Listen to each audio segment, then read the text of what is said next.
Someone told me I need a browser on my computer. Could you install one, please? You don't have a browser on your computer? What does that sound? Is that coming from your laptop? It's not supposed to sound... What the... What's all that crap? How long has that been? I haven't seen that one since the 90s. Oh, Jen, I have to fix this. No, leave it. I have it how I like it. How you like it? No, Jen, it's infected. If this was a human being, I'd shoot it in the face.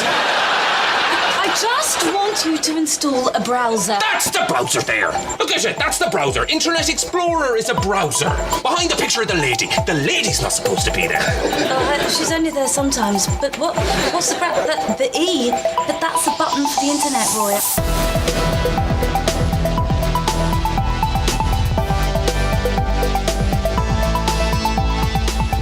Broadcasting from Brisbane, Australia, this is The FOMO Show.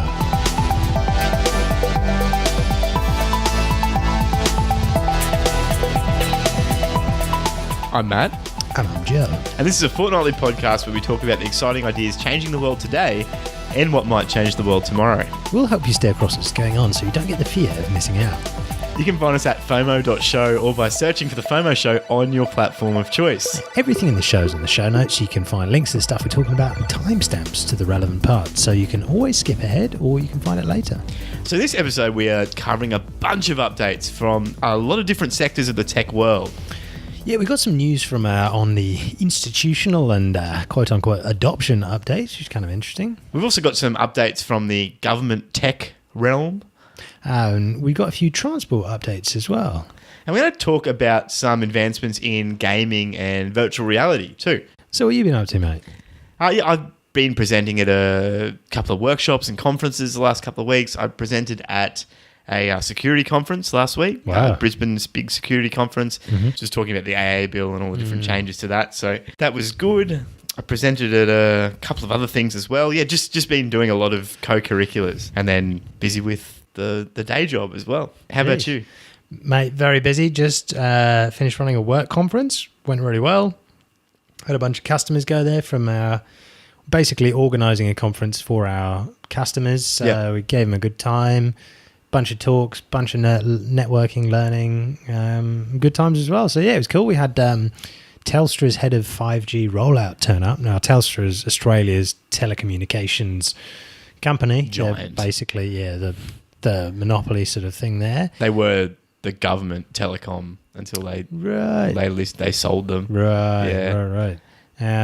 So yeah, their head of 5G rollout was there and talking to these enterprise IT leaders about taking advantage of 5G and what's in it for them. So that was kind of cool. Really interesting. I mean, there's going to be so many applications. For Internet of Things stuff, having devices on the edge that can actually do things, robotics.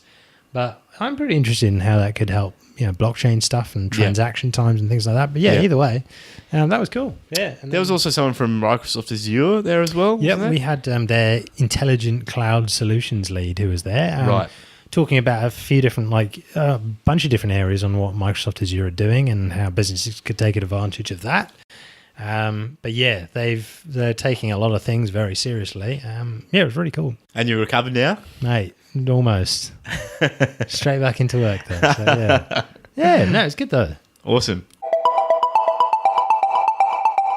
So just a little bit of disclosure. This podcast is not investment, legal, or any other type of advice. We're not saying you should buy anything at all on this podcast. And full disclosure, we're both personally invested in different shares, funds, and cryptocurrencies, some of which we do talk about on this show. But if we talk about any kind of product or service or program, it doesn't mean you should buy it or sign up for it or let them harvest your organs. So, do your research, never invest more than you can afford to lose, and avoid the fear of missing your organs. If you're new around here and new to blockchain and cryptocurrency, you can check out our Blockchain Basics series. It starts from episode 2 and continues on until episode 8. It will give you a good grounding in some of the fundamentals that we talk about on the show and help you understand what on earth we're talking about. Help you catch up a bit. All right, let's get in the news. So first of all, we have some adoption, I guess you'd say, and institutional updates. The buzzwords are striking back, indeed. So the first one, Bitcoin has been accepted as a payment option by a major US electronics company. So AVNet, they have become the latest big enterprise to begin accepting payment in Bitcoin and other cryptocurrency. So they announced that they'd let people pay with Bitcoin and Bitcoin Cash using BitPay to facilitate the transactions. So AVNet, they make more than, I think it's like $250 million a year or something in profit. And one of the biggest tech suppliers in the US. They've got about 15,000 employees, I think. Quite big. Mate, insane. So the new payment option is going to be available immediately, according to the company's vice president. And he added that after when he was talking about this with Bitcoin Magazine, he said that they've already closed several multi-million-dollar transactions using cryptocurrency. So it seems like the demand may have come from some of their bigger clients saying, can we pay you in Bitcoin? And instead of saying, no, you can't, they've said, well, it looks like these transactions are going to be very valuable. We might as well investigate this. And I mean, BitPay is pretty easy. You sign up for it and you're pretty much on the road. And I don't think their fees are anything more than what Master and Visa card are charging anyway, or PayPal. So I think that's where they've tried to position themselves as competitively as they possibly can for that. So Cool. And if you're already used to paying the fees, you might as well support it. Yeah. Next one, CoinMarketCap. They've launched crypto indices on NASDAQ, Bloomberg, and other terminals. So, they announced they'd launched 2 benchmark indices on the NASDAQ Global Index Data Service, the Bloomberg Terminal, which is that famous trading machine that you would have seen in movies and stuff like that, Thomson Reuters, Icon, and the Börse Stuttgart. Yeah, so we did an episode a few episodes ago where we talked about indices, but if you don't know what they are, you essentially take a whole bunch of different shares or assets or crypto in this instance, and you aggregate them. You generally weight the portfolio in a certain way, so you might have the strongest one having the most amount in that index, and then you progressively have less and less as you go down the list. But it's a way that a lot of investors can get exposure to a number of different products from a country without having to do all the research and invest in a lot of small things. So, I mean, Joe, you've talked about African and Asian indices before, Indeed, and that's kind of a way to get a broad exposure to the whole So asset class. In this one, so they've got 2 indices, and they're actually calculated by a German index provider, Solactive. What the 2 indices will cover the top 200 cryptocurrencies by market cap. So the total value of it, one which includes Bitcoin and one without it. So if Bitcoin is, let's say, 40% of all of the market cap of these top 200 cryptos, then if you were to look at that index, then Bitcoin would be overweighted there, whereas the other one hasn't got it. So it means that there's a lot more space for other sort of assets in there. Yeah. So it's kind of interesting being able to track that index. They will rebalance that index. So they'll recalculate which of those things should be in there. Yeah. Once a quarter, I think. And if you want to look at something cool, somewhere back in the depths of the FOMO Show archives, we had our own little index of Joe put his tax money one year, so he got some stolen funds returned to him by way of a tax refund, and he put that all on crypto in certain percentages, and didn't go particularly well, to be honest with you. One of our listeners back in the day, James, he very kindly put this into a graph. It suggests you should never follow the advice of the FOMO Show. Not that it was advice. Yeah, so what are we sitting at there? If you'd put $1,700 in, you would have had $759 remaining. There you go. So, But on the plus side, you have made, $20 in the last 24 hours. Oh, great, mate. Look at that. So you're trending up. Yeah, there's some well-known names in here, like I made loads of Factoids. money off that one. They actually paid for my VPN. Oh, there you go. Yeah. Swarm City, I haven't touched Quantum, Blackcoin, Quantum Resistant Ledger. Jeez, there's some old names in there, isn't there? The squad. Bitcore. Oh, mate, if only I'd actually bought Stellar. In connection with that, Coinbase, the big Bitcoin exchange, and they let you by several other cryptocurrencies as well. They're introducing a new space for investing by launching a program that offers institutional investors the option to earn interest on specific cryptocurrencies they hold. So if for the proof of stake cryptocurrencies where you get a return, a percentage return by holding your cryptocurrency, basically just keeping it in your wallet and holding it. They're actually offering institutional investors between 5 and 8% interest. And Tezos is the first crypto asset that's going to start earning interest for these institutional investors. Yeah, and that interest is paid within the cryptocurrency itself that it's for. But yeah, kind of cool. I feel like I've had this promise of a certain percentage return on cryptocurrency before. Where was that? And anyway, next, Facebook's announced 5 new blockchain jobs at its California HQ. So they were posted on the company's LinkedIn account. They're seeking a growth product manager, data scientist, software engineer, and a business operations manager to join their blockchain team. So the description of the positions, according to Cointelegraph, also hints at the possible areas in which the firm may implement the technology. So they said, the blockchain team is a startup within Facebook, and we're exploring lots of areas of interest across all facets of blockchain technology. Our ultimate goal is to help billions of people to access the things they don't have now. That could be things like healthcare, equitable financial services, or new ways to save or share information. Yeah, so recently the company has opened a position for a senior lawyer with experience in both blockchain and payments. Now, the person will be responsible for drafting and negotiating a wide variety of contracts related to its blockchain initiatives, along with advising clients on the various legal risks related to the tech.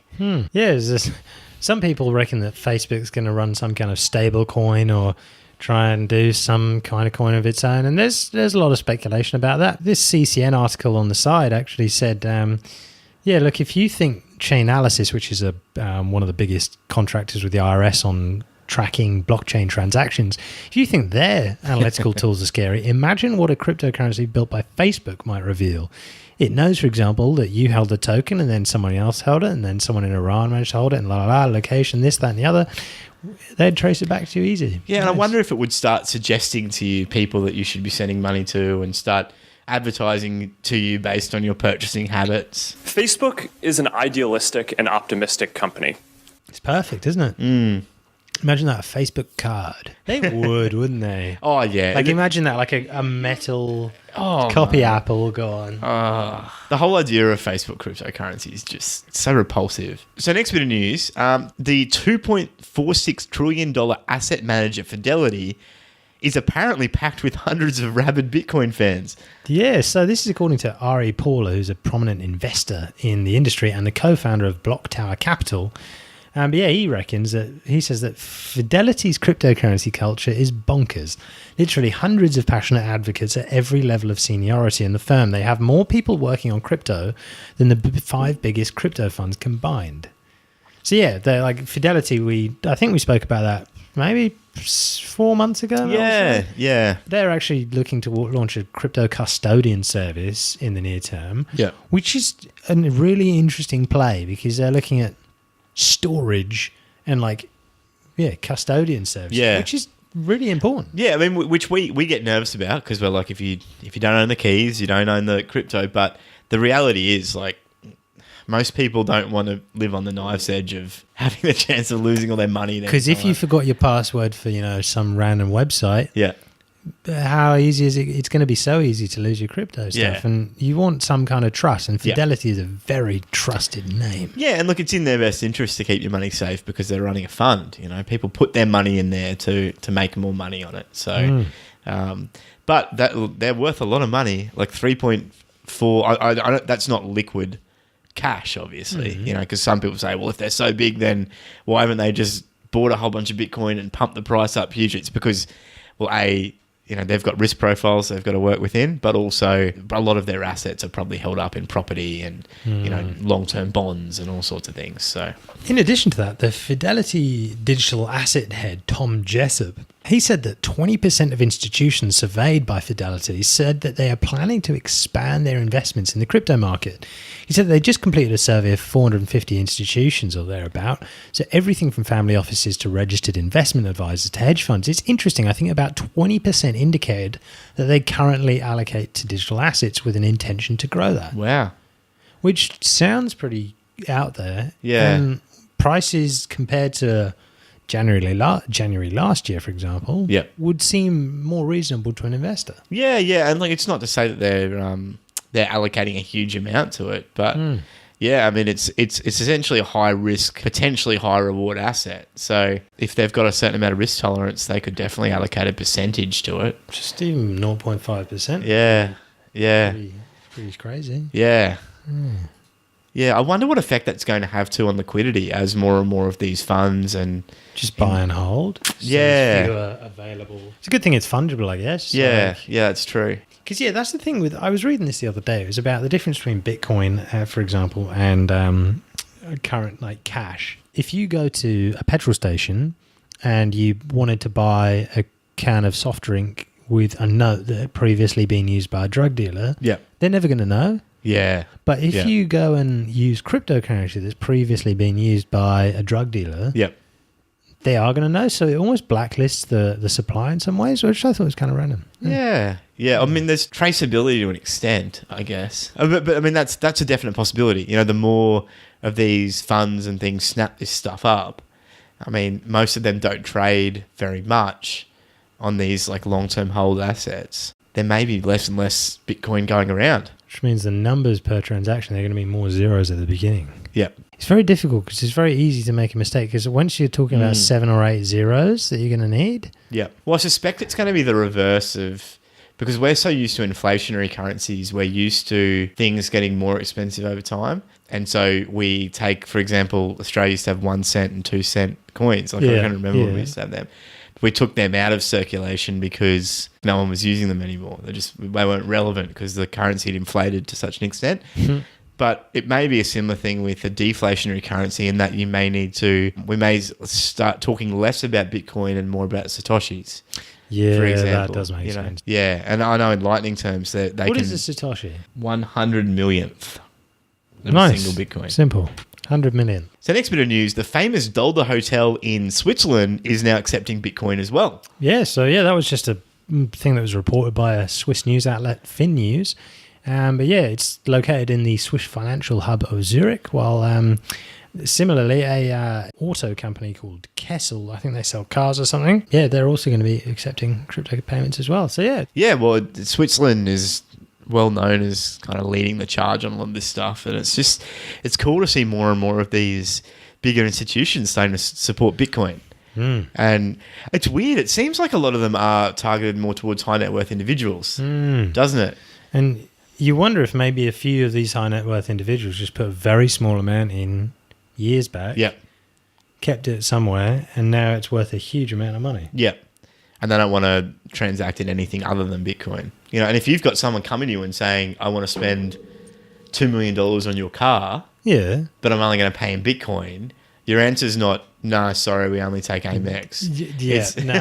If someone wants to spend a lot of money with you, it's only if you're not a higher net worth person when that's like a, Because when you go into a shop and you're like, do you accept Amex? And they're like, no. Yeah. You can't really do anything. You don't have much leverage there, do you? I saw this video. There was within that article page. It's just embedded. Yeah. Just some company filled out the airport in, I don't know if it's Zurich or where, but they just put a bunch of these like really cool signs up all around saying investments in storage in Bitcoin, Switzerland, financial services for crypto assets.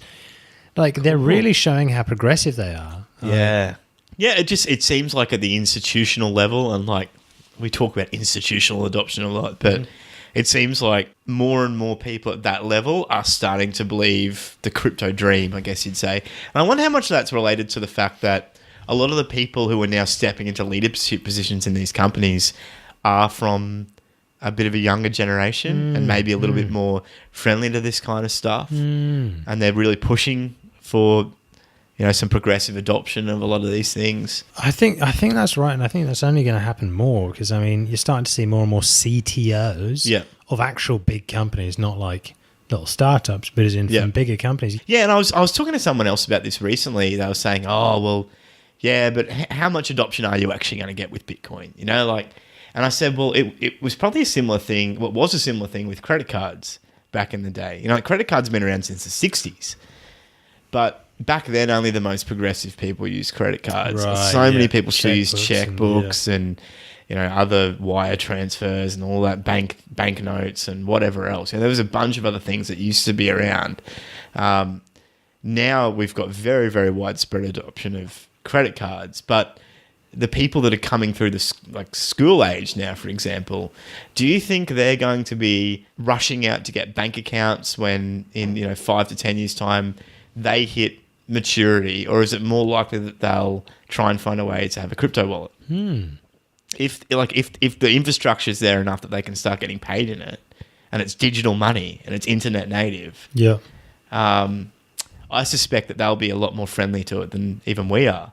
Yeah, and it'll just seem natural to them. And they'll look at us with our credit cards, and it'll be like us looking at people still getting checks. I'll laugh at you for checking, making sure the address is fine and all that. Yeah. Oh, and carrying essentially your payment method in clear text around in your pocket and giving it over to anyone in clear text.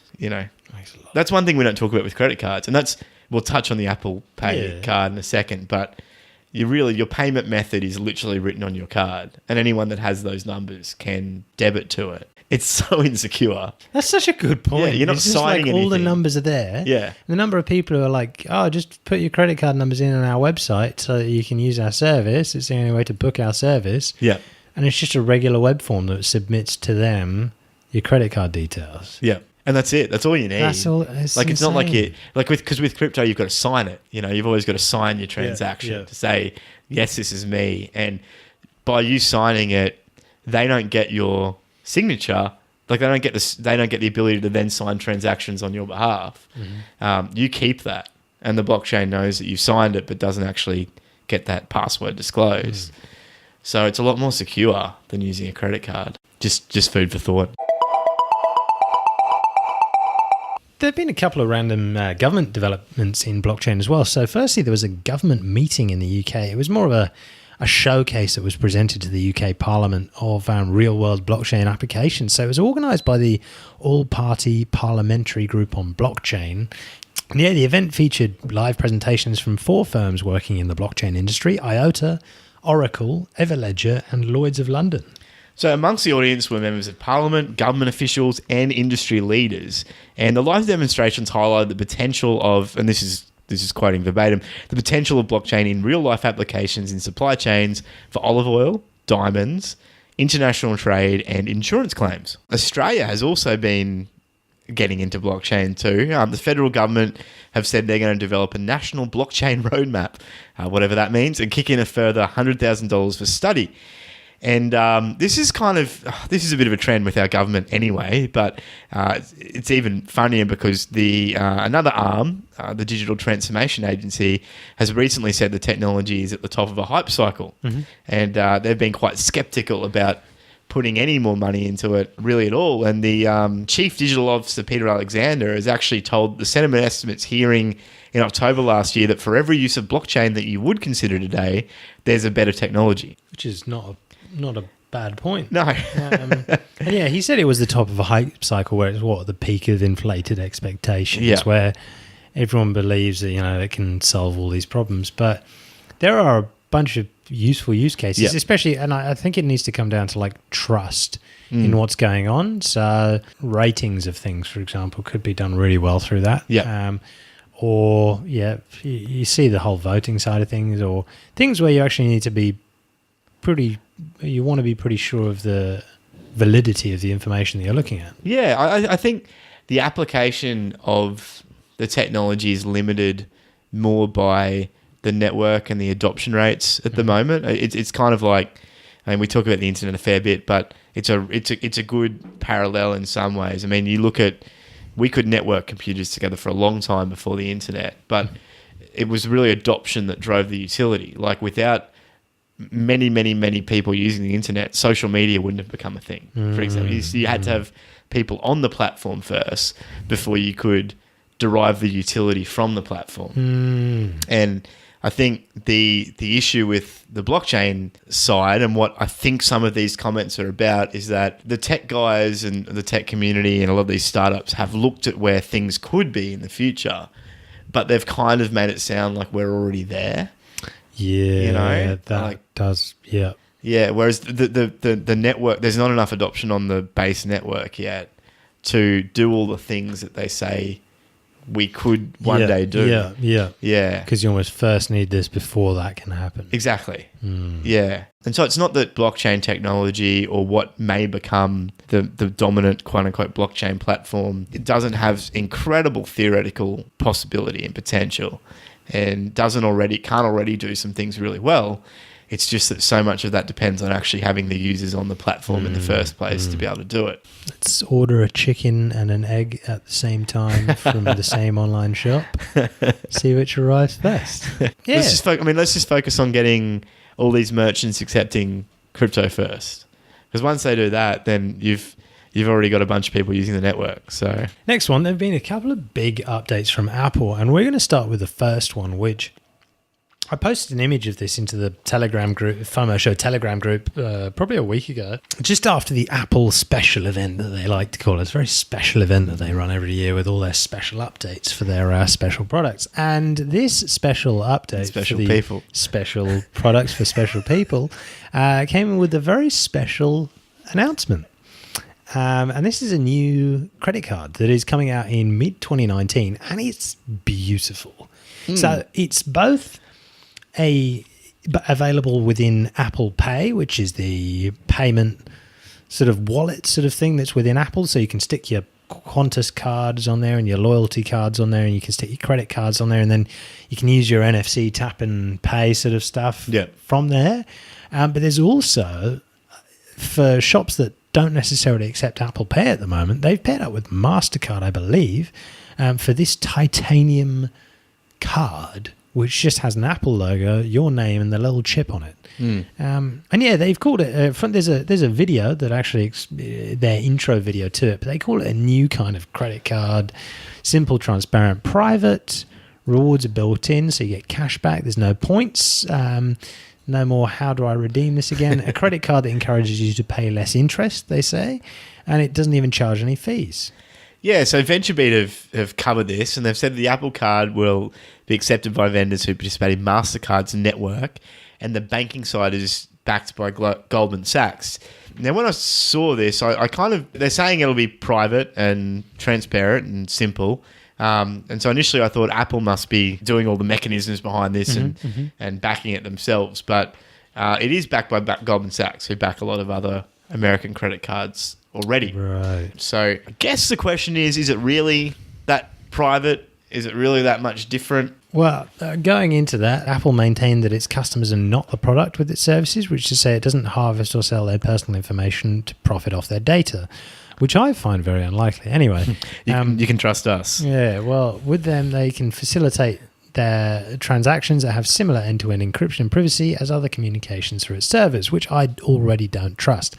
Additionally, it says that Goldman will not share transaction details with third parties. But yeah, there are no late fees, no membership fees, no international fees. They promise unspecified but lower interest rates than competitors. It's going to be digital and connected to an iPhone, but there's that physical card as well. And yeah, as I say, every spend you make has 2% cash back. So I mean, it seems like a good deal. Yeah. The 2% cash back alone seems like a good deal. Yeah, and it comes in instantly. They'll track your transactions and actually put them on a map. So what they've done here, from what I've seen, or I'm looking at, they're making it beautiful. When you drop that card on a counter, people will look. Yeah. You will be that sort of icon that Apple want to make their users one of those. They want you to stand out. So people are going to get it because it's like the wow factor. Yeah. Now, you get less cash back if you use that digital card. It's like 1% cash back instead of 2%. Right, okay. But you look like a big deal. Yeah. And that's huge for marketing. Yeah. But also, lower interest rates, making the user experience good, you're going to actually see some credit card companies quaking in their boots when someone's actually made sexy cards. Yeah. Yeah. Amex are going to have to move beyond their platinum Yeah. card, which is made out of plastic. Yep. And at the very least, it will force, like tech companies do a lot of the time, it will force these bigger incumbents to change what they're doing and change their model, and it'll be a net gain for the consumer. Absolutely. In any ways. How do you put in your credit card numbers, though, if there's no numbers written on the card? I mean, it comes at an interesting time because they're saying that they want people to pay less interest and not have to be so bad with their money. But so yeah, there's a little side note on debt here. 70% of consumers with credit cards say they can't pay it off this year. Now, if you look at this graph, it shows in 2007 where credit card debt peaked. And you can see it's at a similar sort of level again. But there was a nice little sort of curve downwards, sort of a concave. After the GFC. Yeah. And it's a new record now, isn't it? Yeah, look at that. Household credit card debt. And in the article, it says more troubling than just looking at the record level of debt is that 37 million Americans, this is American data, they've had a 90-day delinquent strike added to their credit report last quarter, an increase of 2 million from the fourth quarter of 2017. So what's that an increase of? That's nearly 2,000% increase of people having 90-day unpaid strikes against their credit report than, what's that, a year ago? So yeah, they held a huge amount of debt. But anyway, aside from that slightly weird thing, 28% of respondents say they're fully dependent on credit cards to pay rent and utilities. And when they were asked, how long do you reckon it'll take to pay it off, you've got maybe 5% of people are saying 4 to 5 years until they can pay off their credit card debt. Wow. 2 to 3 years is something like, what is that, 18% there? Yeah. Yeah, it's funny because I think a lot of this is that people are getting so used to now deferring their payments of things for a month on that credit card cycle. Yeah. It allows, what credit cards allow people to do is to almost stay a month ahead, have a catch-up month where they're paying last month's bills this month and next month's bills the month after. It just perpetually stacks up just a little bit at a time. And it seems manageable until something happens. Yeah. But there is some good news. A full 62% of millennials, defined here as 18 to 34, they say that they pay off their balance every month. 62% of millennials. That's compared to just 48% of those aged 35 and up. Probably because half of them are still living with their parents, let's be honest. Not paying rent and all that kind of stuff. That actually makes it... Didn't realise that until now. Yeah. Just think of it, you've never seen this many people live with their parents at such a young age. No, well, it's not that there's anything wrong with that. Well, it's just because it's so expensive to move out. I mean, if I could live with my parents, I would. Imagine just... In line with that, Apple have also announced a new Sesame Street themed TV show that will actually teach kids how to code. Their new Sesame Street themed show was introduced on stage at Apple's press event by none other than Big Bird himself. The Sesame Workshop produced show is one of the new arrivals to Apple TV Plus, which is the company's just announced streaming TV service and Netflix rivals. So the show will have quote-unquote cool music and quote-unquote funky dance moves. Yeah, and they've said by teaching preschools about coding, we're giving them the opportunity to change the world. And that's not really silly because the vast majority of new jobs that are coming out are generally in the tech industry. A lot of them are coding jobs, and it almost is like... It's almost going to be like the second language of the future. If you know how to code, you'll be able to do things with computers that no one else can. And when everything's running on computers, that makes you valuable. Does it also mean that if we're getting more people getting into coding young, then it means that the salaries for programmers are going to go down? Yeah, it may do. I know. I remember when I was at university, a lot of people were being told to do law.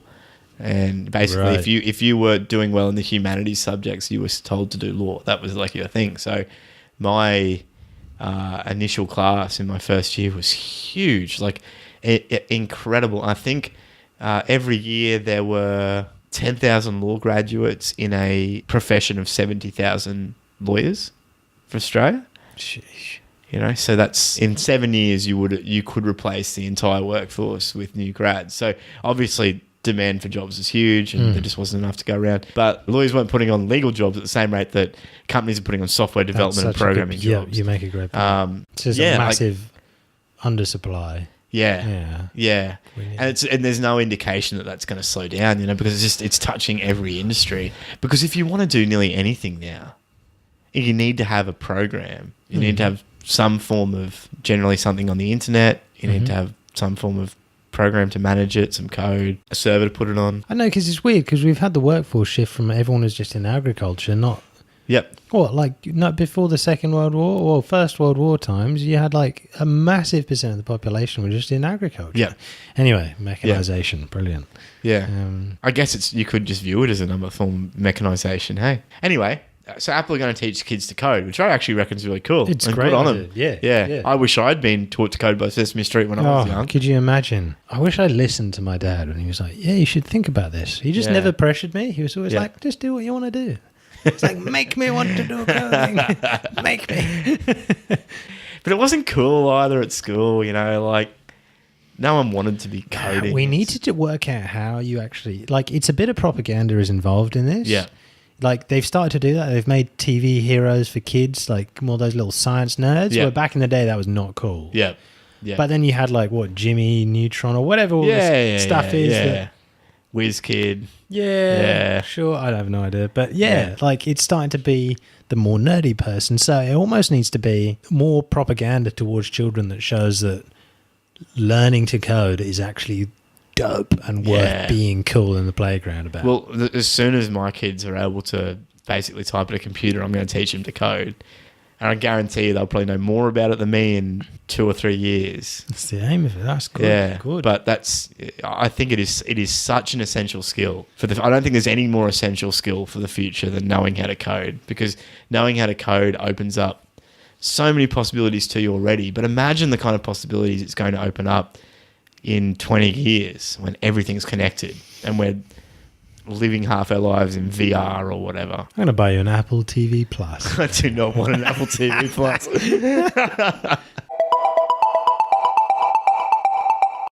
Some interesting news came out of Google. Stadia is Google's new gaming service, which is powered by Linux and open source tech. So Matt is getting very excited in the studio already, and I have only said Linux once. I've never installed GNU/Linux. Stadia, which is by the way, if you're a new listener, Matt loves Linux because it's great.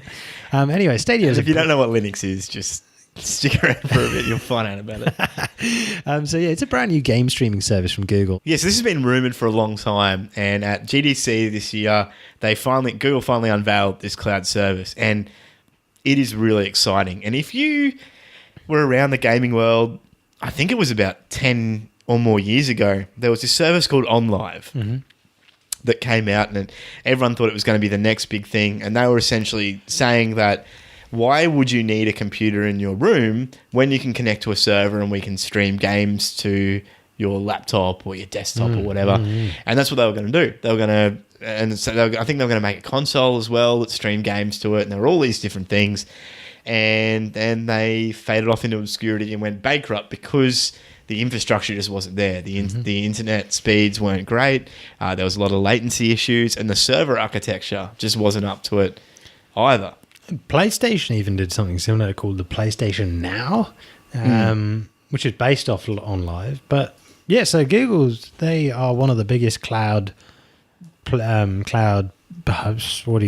computing platforms out there. Yep. And so there's no console for Stadia. There's no box you buy and hook up to your TV. Instead, they stream from a data center to you via the internet. Yeah, so games can be streamed at up to 4K at 60 FPS, depending on your connection, of course. And they'll have a custom controller, and that's what you buy. You buy the custom controller. I think it's rumoured to be around $250 at the moment for this controller, and that'll have all the streaming architecture in it, built-in Wi-Fi, microphone, plus Google Assistant integration as well. So they're going to have Google Assistant integrated directly into this service, so it will be watching you as you game and make all these different decisions. Wow, that's such a good point. Yeah. Sheesh. Yeah, imagine. Well, that's terrifying. Yeah, well, that's one of the big concerns is that, you make some pretty difficult moral decisions in a lot of games, especially if you ever played some of these single-player games that come out. There's some pretty weird technical decisions that get thrown at you that are very morally grey. And Assistant will be along for the ride. That'll all be tied to your real world identification. You are so dark. But you made such a good point. Yeah. Because the thing is, like, if you're getting thousands of people doing a virtual like a flying simulator. Yeah. You bring out a flying simulator and it's like, loads of people are flying these things around. And like, we'll put in different wind conditions and other variables. And then you'll just be flying around, having fun, paying for the experience, no doubt. Yeah. And then to find that you're actually teaching drones how to fly. Yeah. Because everything is going back to the data center with this. So it's awesome in a sense that it's probably going to make games a lot more accessible for people. I don't know if it's going to be able to solve the latency issue for competitive games and first-person games and things like that. I think that will always need, at least for the next 10, 20 years. 5G. Well, you might be right, but it still has to go. There's still an extra hop. You still the data still has to come to you. Yeah. Then you've got to make the input. Then it's got to go back to the server, and then it's got to go back out to whoever else you're playing against. So there's like probably an extra a lot hop. of this like edge computing stuff. So it's going to have to be more about the local data centers and stuff. Yeah. I don't think it's insurmountable because they said the same thing about online gaming in general 20 years ago. Back when we were on dial-up, they said, it'll never happen. Like, what are you, crazy? Like, online games over dial-up? That's never going to work. And, look at it now. We've got huge esports. So, I don't think it's outside the realm of possibility. But at the very least, you could be anywhere in the world and all you would have to pay is this Google subscription and you get access to a huge library of games. All the assets would be downloaded on the fly to your computer. See, that would be great. Because, right now, we did this episode a few weeks ago about Star Citizen. Yep. Virtual space game, great. Check out the episode. But my computer dies in a heap of misery when I play that game. So being able to just use Google's streaming power, I'd be happy for them to listen to me while I do it, as long as I get to play the game smoothly. Yeah, because all you'd probably need is a web browser. Yeah. That's about it. You'd probably only just need a web browser. It's great. The really interesting thing for me, of course, and this is my obligatory Linux pump, is that the entire platform is going to run on Linux and Vulkan, which Linux is an open source operating system. Vulkan is an open source video driver. So up until now, most game developers have developed just for Windows. Some develop for Mac and Linux, but generally we've got to use like compatibility layers to get to it. Linux is at a point now where you can play nearly any game through this compatibility layer and it works great. Sometimes it even works better.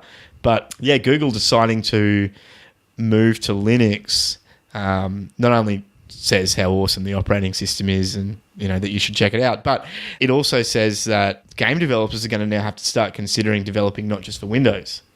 They're going to have to start considering developing for Linux and using Vulkan technology. And that may be the beginning of Windows' loss of its grasp on the general gaming world, because at the moment the only reason a lot of people use Windows is just because that's what they're used to, but also that's where all their games are. It's very hard to game anywhere else if you're not gaming on Windows, because it's just so easy on Windows. But yeah, it sounds like Google are moving away from that and they're going to go with something open source, which I think will probably mean good things for the open source community as well, because they're probably going to be doing a lot of development around that. So yeah, Stadia is apparently going to launch this year in the US, Canada, UK, and most of Europe. And we'll see it in Australia in probably 15 years from now when the internet goes above dial-up speed. Yep. Next really cool piece, Twitch, the streaming giant, they've debuted Squad Stream to put 4 streamers in one screen.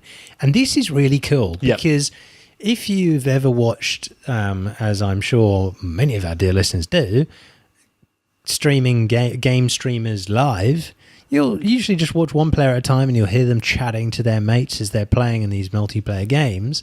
But this is adding a whole new dimension by actually being able to see multiple people in a squad at once. Yep. So you can see all their sort of games and switching between them. Yeah, and I actually tested this out the day it came out. Wow. Because it only debuted a few days ago, and I've been playing quite a bit of a game called Apex Legends recently, and Shroud is the big streamer in that area, and he's just the one I generally just turn on to watch because he's very good, ex-CS player. But he generally plays with 2 other people, and you'll hear them, you'll see them on your screen. You feel like you know them. You kind of feel like you know them, you hear their voice all the time. But this squad stream, you literally, so you click on one streamer, and then up the top it says, this streamer is squad streaming with a couple of other streamers. And you click on squad stream and it brings up like a big multi-window screen, and you can see each viewpoint, and then you can also maximize the one you want to maximize if you want, make it bigger, and the other ones are smaller down the bottom. But it syncs all the sound up, like it's Wow. really cool. That's dope. Because I mean, a few of our mates will jump on at once, and there's something quite to be said for being able to be with a bunch of other people when you're doing it. So actually seeing multiple streamers, you probably find new people to follow. Yep. You have a great time because you're enjoying watching people interact with each other. It adds more of a depth to what you're seeing. So yeah, check it Streaming's out. come so far. And it'd be crazy to see where it goes next. Yeah. I mean, especially when we move into VR sort of stuff. And Well, speaking of VR, Microsoft is making some giant steps in their VR technology. yeah, so there was a little interesting piece that was talking about some of the research that they were doing to actually reduce the sickness that people feel when they're putting these virtual reality headsets on, because it's still very early days with VR, but making a huge amount of progress. So yeah, check that out. So Microsoft HoloLens, they've got a version 2 that's coming out soon, isn't it? Yeah. So it's in beta, I think, or alpha or beta, and it'll be in full production mode this year. But HoloLens is their augmented reality / virtual reality headset. I know a lot of businesses are already using their first one Wow. to do a number of different things, and they've got some commercial applications for them, but I think they've been focusing a lot more on businesses up until now. But they just recently announced the launch of this second one and did some demos, and we just watched a video of some of the demos as well. It looks incredible. Yeah. The things that people are doing, you can... I mean, there have been a few advancements. I mean, you could have your browser tab windows open. You can move them around in 3D space near where you are. Yep. You could bring up, 3D models in around you. They've got like technology to have different people attend your virtual reality workspace as kind of like holograms. Yeah. They'll see you as holograms. So I could basically Skype call you, Yeah. but then to you, it's like I'm in the room with you. My little avatar's there. Yeah, and we can whack up a virtual whiteboard and work on a bunch of stuff and stand side by side and look at the whiteboard and chat to each other just like we'd be chatting in real life, but you could be halfway around the world. So maybe we could record the podcast in virtual reality soon. Yeah, it's a possibility. I mean, it looks incredible. We'll put the video in the show notes, but Check the video out. If you want to see something amazing, we'll stick it on our Telegram as well. It looks incredible. yeah. Yeah, Microsoft is going a huge distance here. I mean, what you were saying about the spatial awareness stuff with being able to press a piano key and actually just get the keys you want. Yeah, that was what was amazing. Your brain works that out on its own too. Like it was real enough that the brain knew to stop pressing at a certain point, even though there was nothing really there. She could see the piano and she was pressing the keys, and she'd just stop where you'd normally stop on the piano and all. It seems like what Microsoft have said is that, okay, we missed the mobile stuff. That didn't work for us. We've missed it. But what we can do is make sure that when this next technological quote-unquote revolution comes around and everyone moves to AR and VR, that we are at the forefront of that. They very clearly put a huge amount of work into this. I mean, for example, they just open up a hand gesture in front of them, which was their, run a web search sort of command, and then search jellyfish pictures, and it just suddenly in front of them popped up a massive mosaic of all these jellyfish pictures, and you could just pluck individual ones and stick them on your whiteboard or what. It was super impressive, the things that they're trying to do with it. Yeah. So yeah, everyone else is going to be playing catch up. You know that Google's competing for this space as well. Just from a workspace perspective, like we're sitting here in front of a bunch of different monitor screens, and you're constrained by the limits of those monitor screens. If you're anything like me, you know the feeling of not having enough space. Like you've never got enough space on your monitors to do what you need to do. But being able to just whack on some VR or AR goggles and have it all come up in front of you and have basically a huge space where you can work, and that they demonstrated some of these applications can follow you around as you walk, you know. So if you open an application in the VR thing, you can have them persist into that application. So if you need to reference things while you're doing something else, it's all still there for you. And yeah, it was amazing just to watch. And I think, from my mind, that's the future of desk work. Yeah, I think that's the way that in the not too distant future, companies won't buy monitors, companies won't buy a lot of this other stuff. They'll just say, here's your headset, work from home.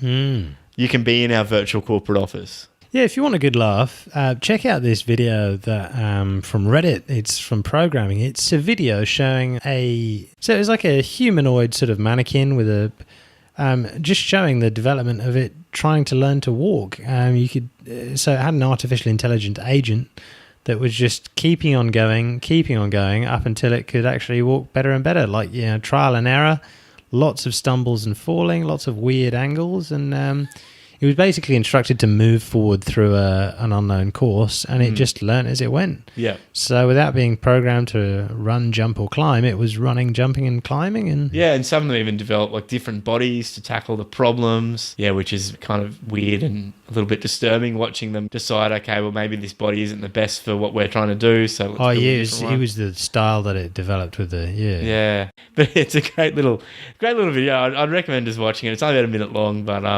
it's funny and fascinating at the same time. A bit of light-hearted robotics news for you. So the Boston Dynamics, the robot company funded by DARPA, they are set to put millions more out of work with a warehouse robot. Yeah, in this video, I don't know what it is about Boston Dynamics, but all of their robots just give you the creeps. Like, you can't watch them and not be a little bit creeped out. And this one's no different, because it just doesn't really look like anything else you've ever seen. It's kind of got this big arm, and then when it moves around, it's got this counterbalance weight that moves underneath it, and it's designed for picking up really heavy objects. So it's an ostrich, basically. Yeah, and it's two wheels, and it just kind of rocks around on these two wheels and shifts itself around, and like, what's it like? That like a Segway. Yes, it's like a robotic Segway. Yeah. That's exactly the feeling you get by watching it. So the same way that people look really unnatural riding on Segways, this robot gives you similar kind of feelings. So it uses suction, picks up boxes, and unlike regular people, it can actually work around the clock. It can't go on strike. It does what it's told. There's no union. If it does get injured, they just chuck it out again. Yeah. So they can actually squeeze into really small spaces with that. And the suction part, so that it's very scary. Yeah. But so one of the commenters on Reddit, I think it was, or noted that you're actually requiring that they have pretty equal looking boxes, equal sided boxes. Even then, there's a number of little suction cups, but... And I'm sure they'll develop that too. Like, it will get better and better. So you can see Amazon, you can see FedEx. There's a lot of demand for this stuff because people, they clearly want to put people out of jobs, and it's awesome. It's really impressive, and they're stacking them really neatly as well. Yeah, and they've got little QR codes that they scan to know which boxes they've got to put where. So if you want to see the end doom of the lovely hard-working job of working in a warehouse very hard and sweaty all day, well, it's nice to know that they want to put you out of a job too. I thought you liked technology. I love technology, but at the same time... The thing is, I completely love this. It makes so much sense. I mean, if you're a business owner, it makes so much sense. And think of all the people that get injured doing this stuff as well. That's true. People put out their backs after doing half of that. It says they're doing heavy boxes, so yeah. To be fair, it's very impressive, and it means that maybe some people don't really want to be moving boxes all day, and it's not good for your back. Yeah. So there's a good and a bad. There is a good and bad, but it looks really cool. It does, and scary.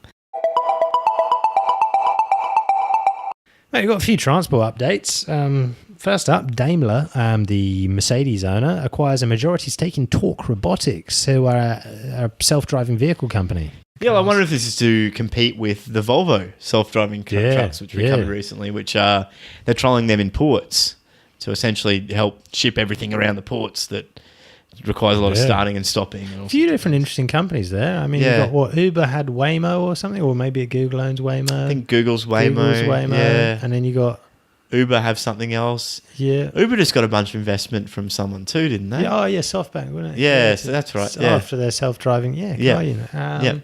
You got Tesla with their semi-autonomous truck, Yep. which is going to be fully autonomous with a few software updates. It's like, no worries. Yep. Just a bit of competition. It's all looking happening. crazy. Yeah, it is. I mean, that's another sector where you're probably going to see a lot of job losses as these autonomous trucks pick up. We should call this the firing show. We talk about who's getting fired this week. Next transport update. Chinese electric buses are making the biggest dent in worldwide oil demand. So electric vehicles have displaced about 3% of total oil consumption growth since 2011, so a larger share than ever before. The report estimates for every 1,000 electric buses on the road, 500 barrels of diesel are displaced every day. So most of this is occurring in China. The report last year found that of about 385,000 electric buses in the world in 2017, about 99% of them were in China, with rapid growth still taking place. The city of Shenzhen alone announced 2017 that it had completely electrified its fleet of 16,000 buses. Because they saw the smog and figured they'd do something about it. Yeah, and I wonder if this is it's hard to call it a benefit, but it probably is a benefit. I wonder if this is the benefit of having a totalitarian regime where the state endorses the companies and not the other way around, because you can go back through the research from the 40s and the 50s and look at the fact that there was a lot of moves back then to make all the buses and trams electric, and a lot of them were. There's a documentary, Who Killed the Electric Car, isn't it? Yeah. Anyway, And I think go. James Corbett did a documentary on big oil as well. And that looked into the fact that, everything was trending towards electric vehicles. Cities had electrified most of their public transport. And then the big oil companies came in and paid a lot of money to the governments to shift all that away and move to, diesel and petrol-powered buses and public transport. Ta-da! So it makes sense that China would say, well, yeah, we don't want to have smog everywhere and be running all this petrol, so let's electrify. So if I were them, next steps would be, buses, and then you want the garbage trucks, and you want taxis. The vehicles that are most on the road that use a lot of stop-starts. Yep. Stick them over to electric, and that will make a massive dent in oil. Next one is really cool. So this is another bit of news out of China. China's C919 is an aircraft, and it's actually posing a major threat to Boeing's dominance of the aircraft market. So, the sales of jetliners are pretty important because they play into the bigger picture of world trade and trade imbalances, according to Seeking Alpha, which is a great little news site for investment stuff. So China is a massive battleground for both Boeing and Airbus. Because of the sheer size of its market, China's air travel market is expected to surpass the United States by 2024, according to the International Air Travel Association, which estimates that 927 million people will travel to or from China in 2025, compared to 904 passengers to and from the United States. So if you translate that into actual orders, you're looking at something in the order of 2,800 new planes with a book value of $329 billion. So it's a very, very lucrative market. So, in a classic case of counting eggs before they're hatched, Boeing has projected it could sell China 6,330 planes worth $950 billion during the next 20 years. Single aisle, all these types of planes, they want to sell them and beat out their rival Airbus. Yes, there is a Commercial Aircraft Corporation of China, and that's the state-owned manufacturer in China, and they're building a plane called the C919. And it should really send fear into the hearts of Americans. They've spent 11 years and $6.5 billion developing the C919, and it's the answer to Boeing 737 and Airbus 320. The C919 has a flight range of up to 3,451 miles, which means it can fly non-stop from Shanghai to Jakarta or from Paris to Montreal, and it can fit 158 to 168 seats. So this hits right at the heart of its competitors. But it basically goes direct into the cold soul of the other two. The chief designer said they've turned to lightweight carbon composites in place of steel, and yet Boeing actually had difficulty bringing its first composite plane, the 787 Dreamliner, to market. But the there's, the Seeking Alpha mentions that this communist government plays by a different set of rules, and they're sort of using this as a springboard to develop a nationwide industry involving more than 200 companies, 36 universities, and hundreds of thousands of personnel. So by just directing all these people in the same direction, arguably you could call that very efficient. Well, I mean, if you've got state sponsorship in China, like you look at Tencent, are a perfect example of this. Yeah. So Tencent are the big gaming company in China, and if you want to launch a game in China, you've pretty much got to go through them. And so they've got basically the whole market cornered, which, to us in our Western society, we say, well, that's horrible. You can't have a monopoly like that. But it's very lucrative for Tencent. It's very lucrative for the people associated with it, and it lets the Chinese government essentially build a whole bunch of infrastructure around that and control it as much as they can because they're state-sponsored. So we've seen this in other industries. And Tencent are now one of the biggest, if not the biggest gaming companies in the world, just through market share. You see, this is insane. You can see why they have such a large number of oligarchs, not unlike other countries as well. But, as long as you're in with the crowd, you could be fabulously wealthy beyond your dreams. And the thing is, as long as everyone accepts that and is aspiring towards that, nothing's going to change. I mean, everyone is happy to put up with things like the social credit system and mass surveillance if they think they've got a shot. Like if they're good enough at that social credit system, maybe they'll have a shot at being the next oligarch. And that seems to be the way that a lot of these people kind of stomach everything else that goes on, is that they look up and they think maybe that can be me one day. So besides, I shouldn't be jaywalking anyway. Yeah. Picture of the week. Tesla used a semi-electric truck to deliver electric cars, the sustainable future in one picture. Elon Musk tweeted the image. It's of a semi-truck carrying the Model S, the Model E, the Model S, the Model 3, the Model X, and the Model Y, and taking them on a nice little journey. I wonder how far we are from cars driving themselves to their own dealership. I'm pretty sure that Elon said that by the end of this year, they would have full autonomous capability. Yeah. Minus regulatory and other sort of glitches here and there. I mean, what's a glitch amongst a few million drivers? I need to pick this up, but seriously, that's really cool. Yeah. In the car vein still, all new UK cars are going to have speed limiters by 2022 under EU plans. Now, Joe, I thought the UK were leaving the EU. I thought they were meant to have left last year. The French don't do anything until we tell them we're doing it. Yeah. Same with the Germans. The UK are a complete mess as far as doing. What's going on? Like, why is? Firstly, I'm not clued in enough to care. Firstly, I don't care. Okay. Secondly, the little bit that I am clued on is that we have somebody who supports Remain, who historically supported Remain, negotiating for us to leave, which is against her own interest, and then going through the gauntlet of everybody in the country hating her simultaneously to negotiate this deal with a union that wants to make an example of you, showing how bad it is if you leave. And wants all your money too. And wants your money, yes. Yeah. So to leave this totalitarian superstate to join your own totalitarian state of your own and have your own totalitarian sovereignty doesn't really mean a lot to me. But basically, we've postponed it while we have a cup of tea and think about doing something. Isn't it amazing that the UK voted to decentralise themselves for once? Yeah, it's interesting because the problem is there's a lot of media stuff and they say, people voted because they hate immigrants or whatever it might be. Now, a lot of people voted to leave the European Union because of immigration, for sure. Yeah. But overwhelmingly, there was actually a lot of people who wanted sovereignty over decisions. Yeah, that was my understanding of it from here. From here. It was things like this. This is what it caught my eye because it said 2022. It said all your new UK's cars to have speed limiters by 2022 under EU plans. And my understanding was the whole reason that Brexit happened was to stop this kind of stuff, to stop the EU saying, you've got to do this. Because everyone was saying, well, we didn't vote for the people that are making these decisions.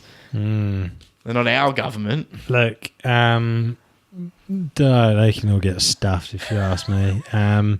Like all of them, whether they're outside of the EU or not, to be honest. Yeah. Like, it's just stupid. Anyway, all new EU cars are going to have speed limiters by 2022 under EU plans. Now, correct, you may ask, why are we doing that? Aren't Britain leaving the European Union? Well, funnily enough, we might be or we might not be. We will find out. Time can only tell. But, yes, the EU, the UK are still going to honour EU rules because we still can't get over the Stockholm Syndrome. Well, anyway, the speed limiter device. Sorry. No, it's fair enough. Not really sorry. It's fair enough. Okay. They're limiting the speed limits on cars in the UK and Europe to stop people exceeding the speed limit under sweeping changes to safety standards that the EU has provisionally agreed. So, yeah. So the device, which they're calling the Intelligent Speed Assistant, sounds very friendly, uses GPS data and sign recognition cameras to detect speed limits where the car is travelling, and then will sound a warning and automatically slow the vehicle down if it's exceeding the limit. So you could make a prank by printing up a fake speed limit sign and putting them all around town. But yeah, And you'll also be tracked everywhere. Yeah, but Yeah. that's for your own good. Yeah. But drivers will be able to override the device simply by pushing hard on the accelerator, reassuring some motion group. So this is what they do. You were chatting about this earlier. They say, look, we're still going to let you override it. You know, you're still going to have some control. And that's what they do with a lot of things, like income tax. You know, Yeah. we're just putting it in temporarily. Yeah. If it's a wartime measure. Yeah. Or don't worry, you're still going to be able to access your favorite websites Yeah. when we put in our, Censorship. filtering. Yeah. Filtering, not censoring. Filtering. Yeah, yeah. We're way too cynical. Positive Jeez. selection algorithm. Yes. Yeah. For your happy website. Cyberbullying prevention Yes. mechanism. Online happiness enablement software. Could you imagine that? You open a new tab to a negative news article. It's like, hey, Matt, I see you're reading about the war in Yemen. Redirecting you to butterflies. Now watch a puppy fall over. And then you're like, hey, wait, oh, puppy. I feel like that's got to be a Black Mirror episode. That's so good. Oh. I feel like we've just had a dark vision of the future. But yeah, they're limiting the max speed of your car. Now, don't... But what gets me is that they're saying, we'll limit the max speed of your car, but the way to override it is to push really hard on the accelerator. So, like, you're not like... It's not like you're just calmly going a couple of kilometers over. Like, when you override this thing, especially if you're in... Most cars are pretty powerful these days. You'll go from, like, doing the speed limit to, like, 30 Ks over the speed limit in a couple of seconds. As much as I love to agree, well, since getting in one of those VW Golf things... Yeah. The buttons that you can press to change the mode of the car define how sensitive that accelerator is. Right. So it actually means the car could have just purely accelerated without you actually needing to press anything. Yeah. So it's like you could actually just set it so that pressing it really hard actually has very little effect on the car. Yeah, true. And it kind of sucks, but they're probably just going to weaken the ability of the driver to... They're just going to slowly phase it in until you have no power. Yeah. Wherever you're joining us from, absolute pleasure having you here. Thanks for sticking in. Thanks for listening. We bloody love you. Yeah, and why not drop into our Telegram channel and say g'day? Why not? Why not? What else are you doing? I mean, are you driving a car? Maybe you're driving an automated car and your hands are free. If they And are, what excuse have you got then? take your phone out, open up FOMO.show/Telegram, hit enter while you're driving. Yeah. Install the app. Yep. So there's new privacy and security section. We've got a few different bits to go through here. First, Linux distribution of the week, because we love Linux. This one's called SIGINT OS. Yeah, so this is kind of like a Kali Linux for telecommunications. Now, Kali Linux is the most well-known, I guess, hacking distribution. So there's an operating system you can install on your computer called Kali, which is designed specifically for hacking things.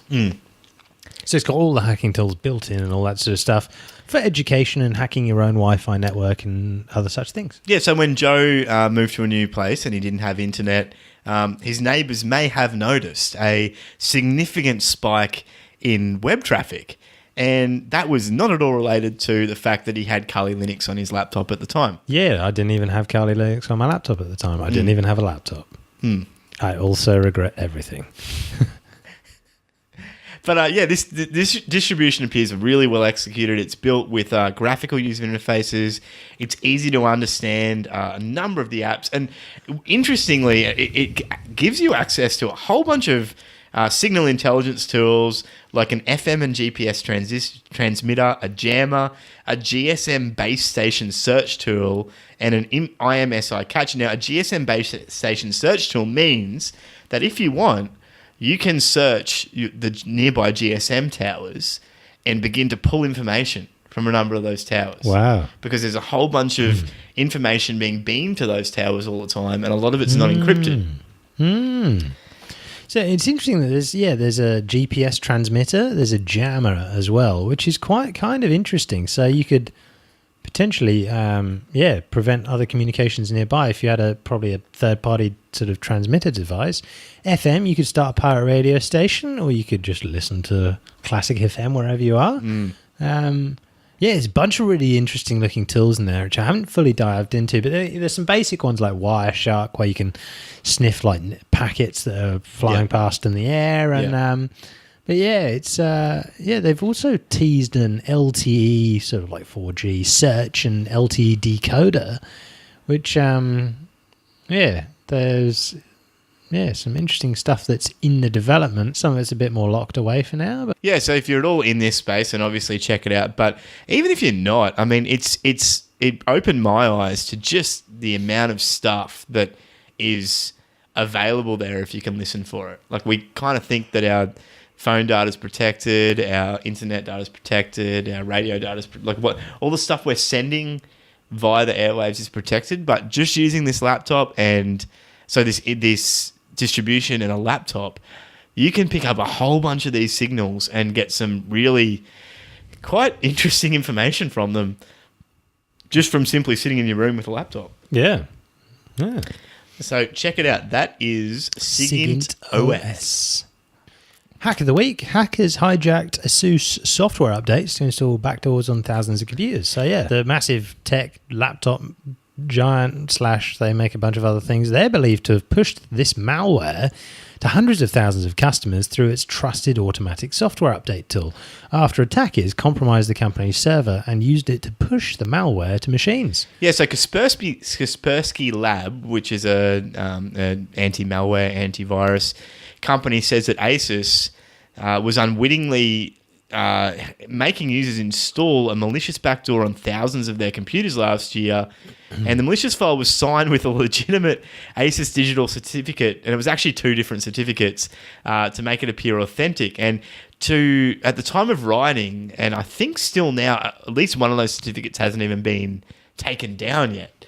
So ASUS have been in the news before. I think recently they had a big issue with one of their modems as well. There was a big vulnerability found in that. So it's not a good look. It was only affecting Windows systems. So if you love freedom, then you wouldn't have been affected. But sorry, no, I shouldn't. It was only affecting Windows systems. So if you're not on Windows, then you don't need to worry. But if you were on Windows and you do use any kind of ASUS software, then I just look this up and check that you haven't been affected. And if you have, there are some measures that you can take and some patches you can apply. So I'm going to try and cover the next piece without being negative. So the necessity of this is, if you like being able to access information, get a VPN. So because of a horrific event that happened in New Zealand the other week, the internet service providers in Australia and New Zealand started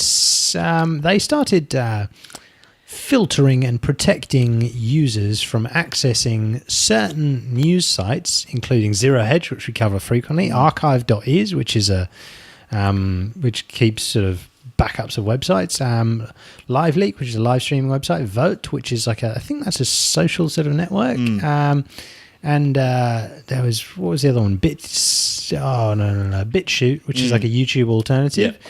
So a bunch of these websites were blocked in Australia and New Zealand, which was, I was actually outside work at the time, and I just opened up, I just went to zerohedge.com, and it was like, DNS resolution not found. Now, it's a very basic blocking mechanism, but essentially, regardless of why they may have wanted to block this, it's up to you whether you think that was a good thing or not. But if you ever want to be able to access blocked websites, you probably want to think about getting a VPN. Yeah, and look, I guess there were events that happened in New Zealand, and they were very tragic. And I think most people are in agreement that circulating the content that came out of that event is in pretty poor taste, and it's probably glorifying it a little bit, but. The difficulty with the measures that were taken by these companies is that they were blanket blockages. It wasn't just like a blockage of the one web address on the site that was showing the video in question. It was a complete blockage of the entire site. And some of the sites didn't even show the footage. That was the worst part. It was Zero Hedge never even put the footage up. So, and they have a lot of very, very good news, which we use on this show quite a lot. Either way, I think the only point is forget about any of the event or why. It's just like, if you want to access stuff, get a VPN, get private internet access, or get Morvad. Morvad. It's that one privacy guy's most recommended VPN. Cool. Yeah, you can pay with Bitcoin. Nice. No personal details at all. Don't need an email. You just get an account number. Sounds great. And you can use WireGuard with it too. So MULLVAD.net. Know someone who might enjoy this, please feel free to share it with them. You can find us at FOMO.show. You can jump on our Telegram at FOMO.show/Telegram. Follow us on Twitter at _FOMO_show. You can find us on YouTube at FOMO.show/YouTube. That's it for us here at the FOMO Show. Thank you so much for joining us. If you like this show, feel free to subscribe in your podcast app of choice or leave us a rating via your podcast app of choice. I'm Matt. And I'm Joe. And as always, remember, no FOMO.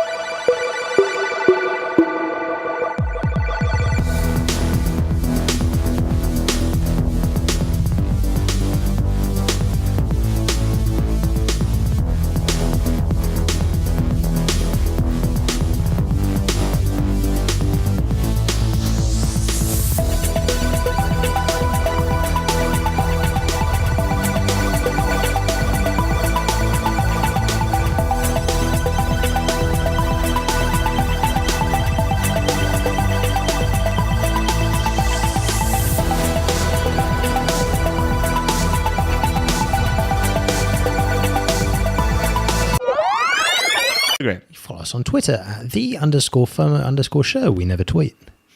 And on Facebook, we never post. You